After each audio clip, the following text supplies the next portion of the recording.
you can package, you can gather crowd. Oh. If you start sharing food in church every Sunday now, people go gather because there's hunger. So some people, because they come to church on Sunday, they call them Papa, Mama, Bishop, Reverend Doctor. And they are 1,000, 2,000 people. How do you tell a pastor of 3,000 members that he doesn't know when 3,000 people are coming and they are hailing him in his ignorance? So because of that, he will say, who are you? What do you know? A lot of pastors, you do pastors' conference, they will not show up. But the same thing you have taught everybody, they will not come, that's it. I said, but you did not come. You didn't want to come so that it's not as if you are submitting. Or that, why are you people doing this? So, but if you are honest and sincere, you learn. So many of them are in those categories. Then we have the people that are purely fake. They are just there. Let us use these people. Let us finish them. Bring this, bring that, bring this. And unfortunately, that's what people like. Oh, bring oil, bring salt, bring water, bring sand, cutlass service, clinical service, that service, keep my enemy, let us die, I must prosper, my visa must be released, America, here I come. All those, people like all those deceptive things. But when you are teaching them the way, because that teaching, you have to be, it takes time. Teaching, to grow takes time, but to jump, you jump. But you jump up, you come down. So I say to people, in this kingdom, we don't blow, we grow. If you blow, you disintegrate. Balloons blow, bombs blow. But in this kingdom, we grow. So that growth takes time. But the time will come when they will no longer endure sound doctrine. The word doctrine there is about teaching, precept upon precept, line upon line. But they will gather for themselves preachers. In order to have their ear. Receive it. This is your ear. This is your ear they have been telling you. Where is it? This is your ear. This is your ear. You never reach. Your future is bright. Your future is bright. 10 years later, it's not bright. So you change it every year. My year of this. So you realize that there is no bright future for anybody that does not create the future. The future you create is the future you inhabit.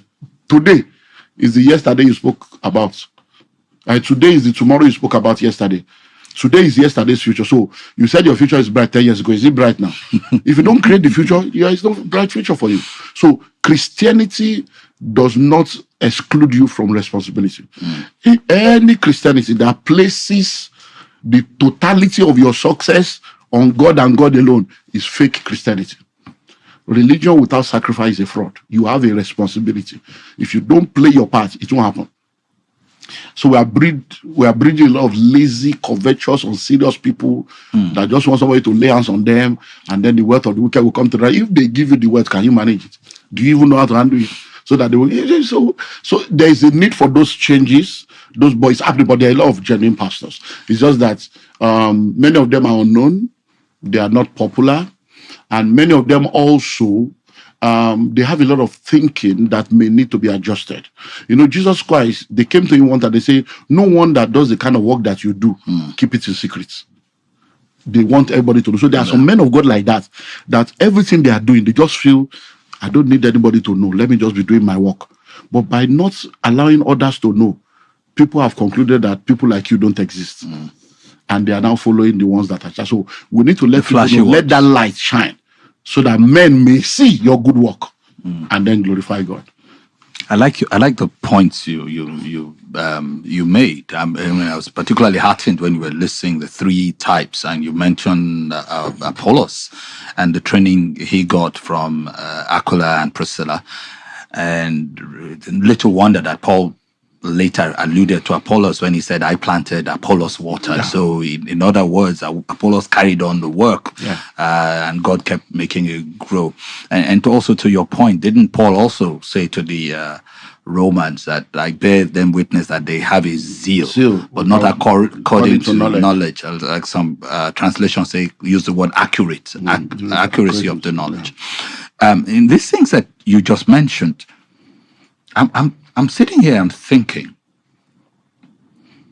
how do I bring this together with what people perceive and complain about to be the lavish lifestyles of a number of men known as men of God, who I'm sure you know what I'm talking about. So I want to hear your thoughts. Okay, well, you see, it's a function of a lot of things. Many times, a lot of people don't have the understanding of the way church works.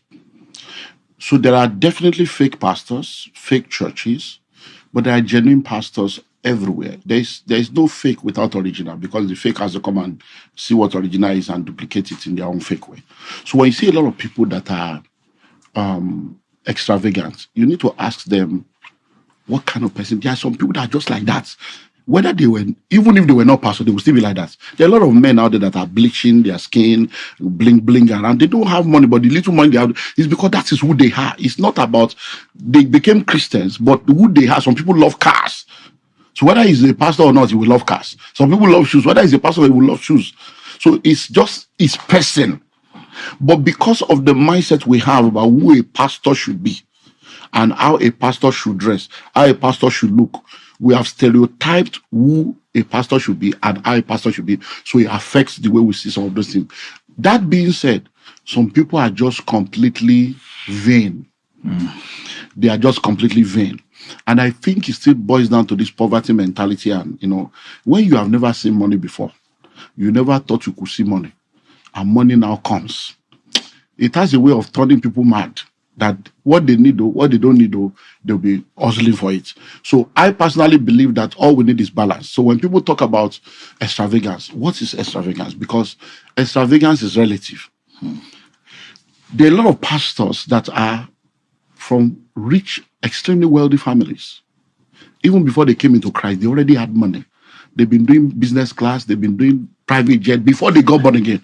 As from the day they were children, their parents are billionaires. So now that I'm a Christian, I should now stop doing what I used to do because I'm not a Christian. If I have a conviction to change that kind of life, I will. If I have a conviction to say, look, let this go as part of your sacrifice, I will. But if I'm already living that kind of life, why should I cut down on my life because I want to fit into your picture of what a pastor should look like? And the challenge is that many times people think that way because the few people they see. I can sit down here and let you know that for every of those pastors you see that seem to be carrying 5 cars, 6 cars, private jet, for everyone, there are 10,000 pastors that cannot afford to pay their rents. 10,000. So those people you see, they are what we call the 1% of the 1% of the 1%. That is not the reality of everybody. So people think that there was a time, a particular day, some journalists, they say, just like you say, oh, you pastors, church is the new business now. You start church and you start making money. And in my characteristics manner, I looked at him. I said, then you must be a fool. The guy was shocked. I said, because if it's easy to start a church and make money, why are you a journalist and poor?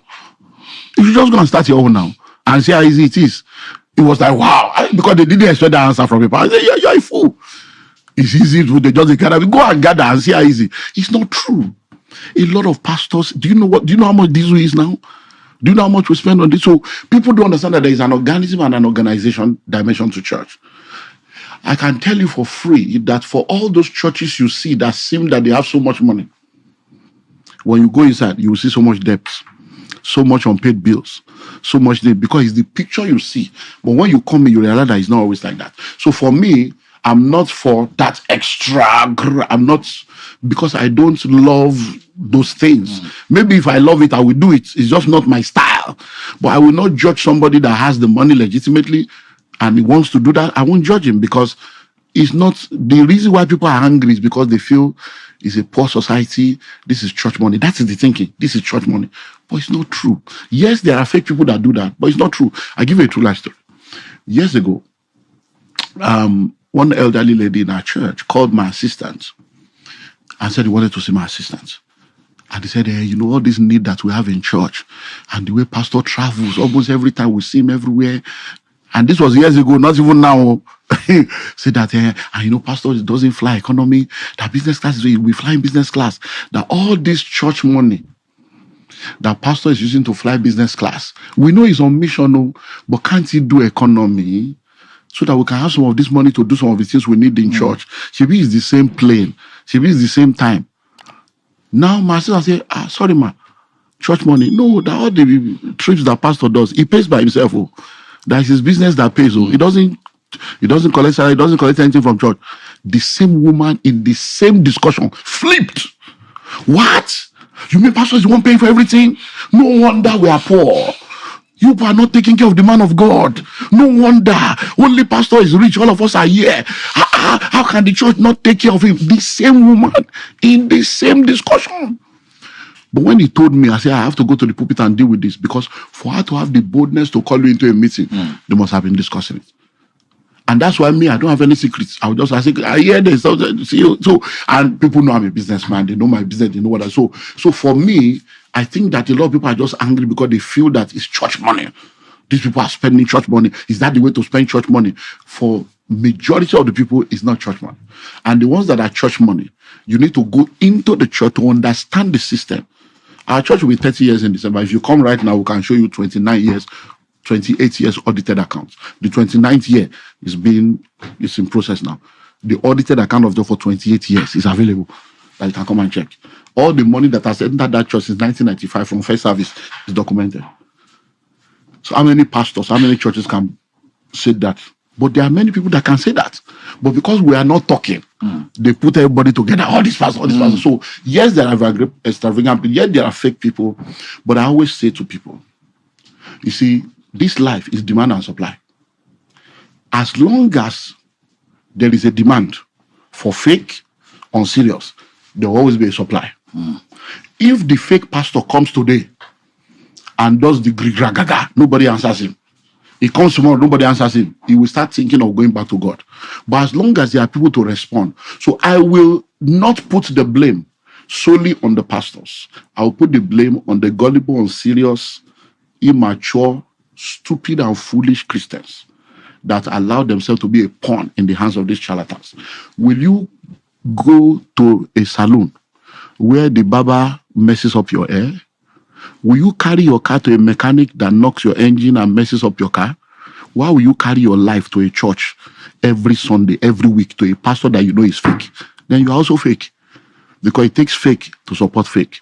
If you go there and you see that this man is not genuine, he's not preaching the word, he's not living the word, his fruit is not aligned, you vote with your leg. If he comes the next Sunday, he gathers 200, next Sunday 180, next Sunday 150, next Sunday 120, next Sunday 80. After 2 months, he will go and pray and fast. Say, God, what? Then he will change. But if every time he comes, he does the razzmatazz, and next week they are increasing, he will continue the foolishness now because there is market for it. Isn't it true that most people can't even tell the difference? They can't tell because they are not genuinely saved and they are not committed to their work with God, which is what I said. If you read the Bible for yourself, you see, when they train all these dogs, all these sniffer dogs, part of the training of the sniffer dogs is to get them to be used to whatever they want them to identify. So, for instance, the ones that are used for currencies, they put them in a vault where the money, dollars, everything, that's where they sleep. So they sleep on the dollars, they smell the dollar, that's part of the training. So by the time they are used to dollars, when you bring fake dollar, why? Because this is not real. Something reacts in them. When you are used to the truth, when you know the truth, you can easily detect a lie. Because the same mouth that preaches truth is the same mouth that preaches lie. It's the same Peter that said, you will not die. Jesus Christ said, no, get thee behind me, Satan, because Eshu briefly, the devil borrowed him and used him. It's the same Peter that said, thou art Christ, Son of the living God, in the same discourse. So if you know the truth for yourself, if you are a student of the word, you wake up every day, Father, thank you for a brand new day. I give you all the glory. Thank you for my wife. Thank you for my, you pray for everybody, and then you pick your Bible, depending if you have a Bible study regimen, or you are doing book study, topical study, biographical study, whatever, you do your study, and then you pray, petition, worship, do whatever. If you have a devotional, you go through it. If you do that every day, the more you learn, when somebody is speaking and it's not in line, something in you will say, no, this, no. You know that there was a place in the Bible during the time of Elisha. The Bible said they went out to gather, they want to cook porridge. So they all went and they were all eating the porridge. It was not only one person eating. When everybody was eating and they were okay. And the Bible says, as one guy took it, he said, no, there's dirt in the pot. Why was he able to know that there was death in the pot? He was used to correct porridge. He knew that no.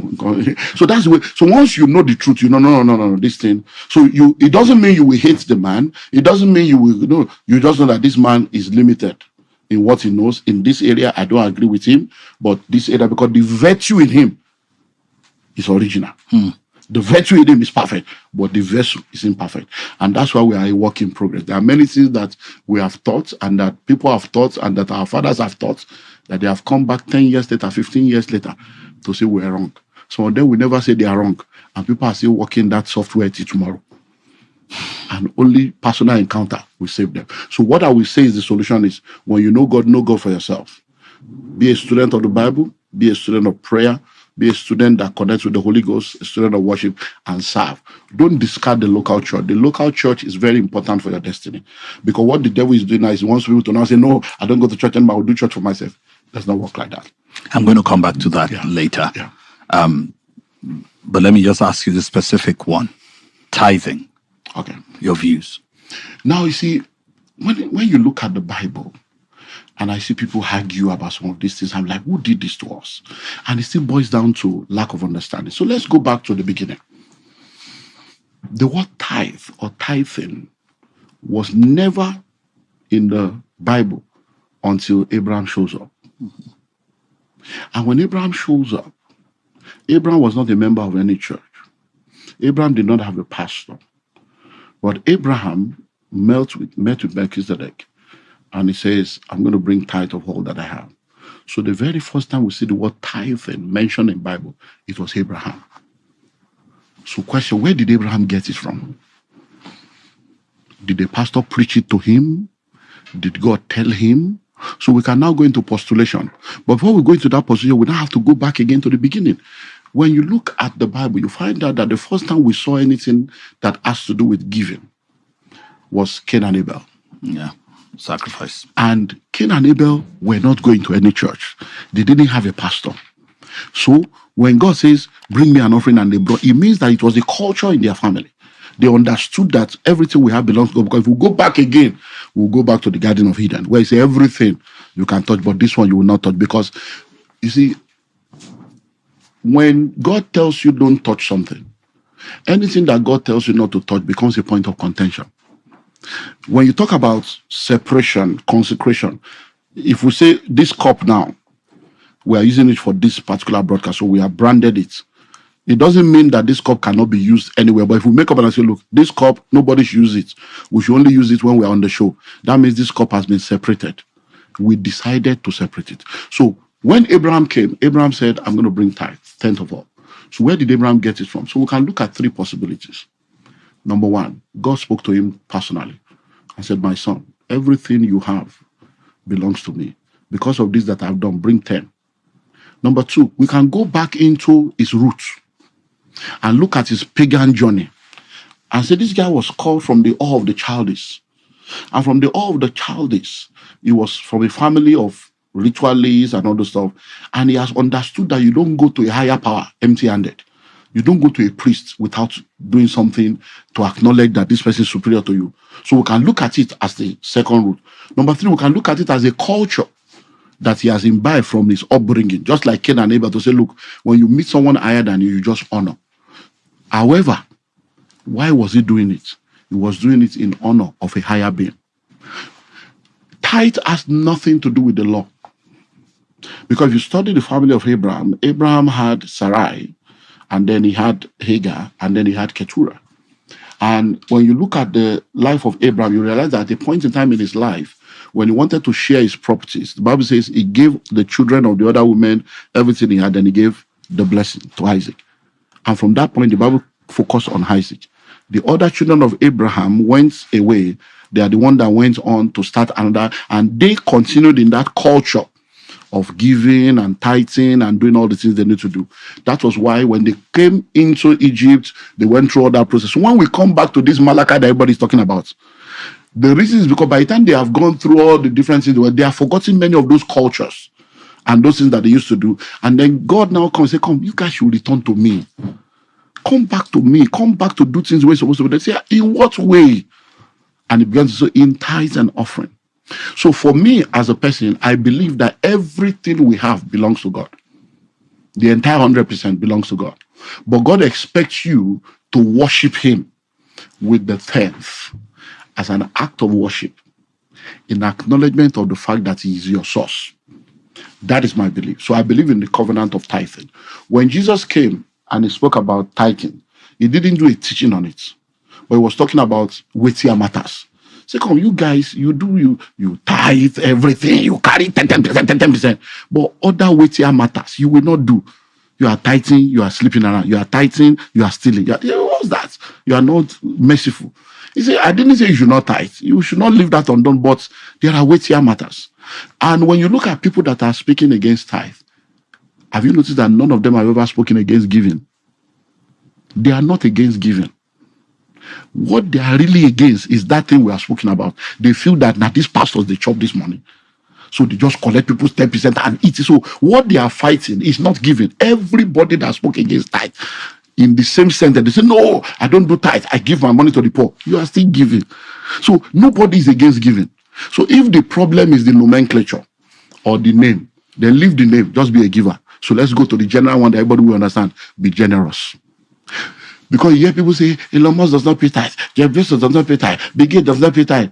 Hello, they call it a different name. Charity, generosity, philanthropy, corporate social responsibility.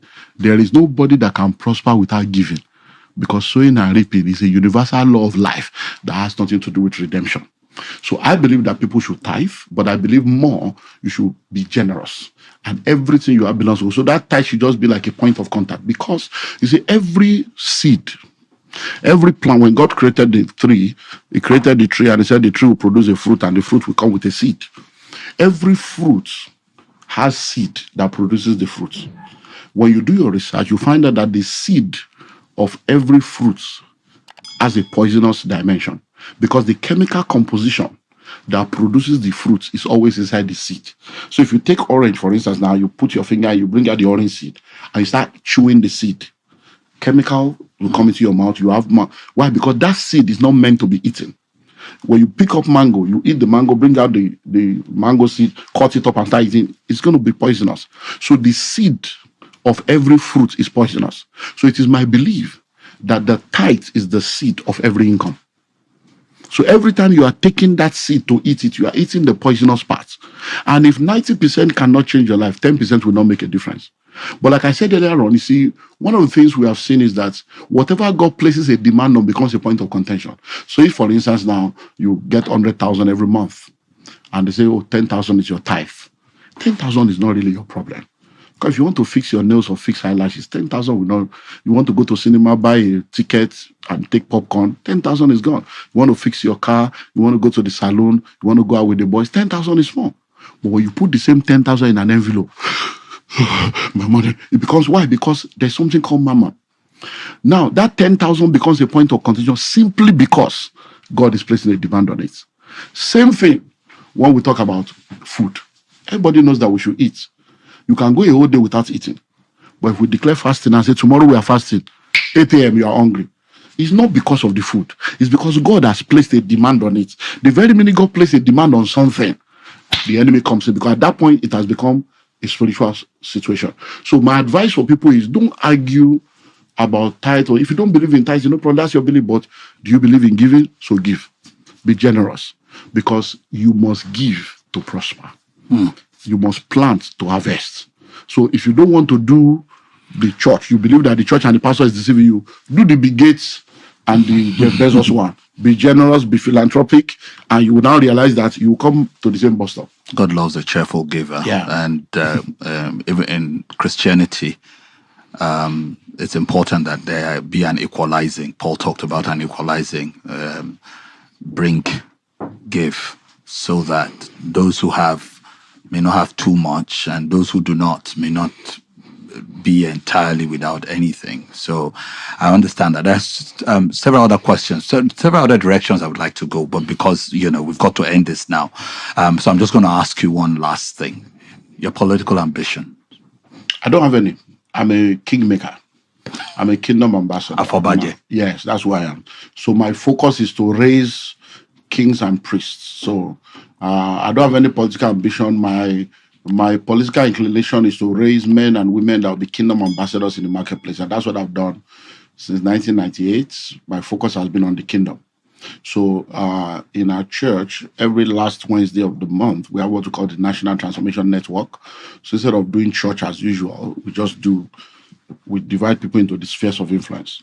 So they call it 7 months, but we have 8. So we have the technology. And then we're just raising people so that when the time comes for people to be positioned on the mountain, they'll be equipped to be able to function. Because functioning in the political sphere, in the education sphere, in the entertainment sphere is beyond Bible. It's being able to have the competence, the capacity to be able to actually produce results and be effective there. So that's who I am. I'm a kingmaker. So I raise people into politics. I teach people leadership. I teach people how to really represent the kingdom values, kingdom concepts, kingdom culture in the marketplace. And that's why because I don't believe that there is any political party that can solve the problem of Nigeria. I believe the church is the solution. What do you say to people who look at it and say, religious leaders oftentimes they make statements of a political nature, the commentaries and all of that, and they are usually vocal until somebody is there that they align with or they profit from or so they have a relationship with, and they go silent. Sometimes I think the problem is that issue of being silent. Because most of the time I'm in that space where I have a lot of things that I know. So I say to people, I say, look, there are many things you guys are doing that people are not aware. Because you have been vocal in this area, you should continue to be vocal. Now be vocal about what we are doing. Because people don't know that you are doing something. So they are concluding that you are not doing anything. Because you see, a lot of people are good. It's like when you go to the stadium, there are only 11 plus 11, there are 22 people on the field or 21 playing, but the people in the stadium are much. And they are all making commentary. But put the same people in the field, they will change too. So many times when you look at things from the outside, that's why many of the people that say, I want to do this, I want to do that, when they get into the government and they hand over the books to them, and they see the reality, they will shift goalposts. Because many times people talk without knowing. Uneasy lies the head that wears the crown. So for me, I believe that as a man of God, let your conviction and your belief be constant. And when it changes, be clear and honest about it. That look, I have changed my mind because this is what I've noticed, this is what I've noticed, so that people will understand. Because if people don't, it's going to be a lot of trouble. I give you an example. In the last 2 or 3 weeks or thereabout, we've had someone that was in, I think they said the guy that was PDP's spokesperson or whatever, he went to visit the president. And he became what did he go to visit? Then there's a pastor that was also vocal and they say he went to visit the president. But now what has happened is the two of them have now come out to now explain that this is what happened, this is how this happened. That helps people to know that, oh, okay. But if you don't talk, they will just conclude because, today now, social media, with 200 naira a time, everybody's vomiting online. Because people are just vomiting their trauma. People are poor. People are suffering. So anything they just, they just want to talk. So I believe that we should just communicate. Communication, consistent communication, effective communication is key, which is part of what the government should also do. Because sometimes, I think some people were killed over the weekend or thereabout in Benue.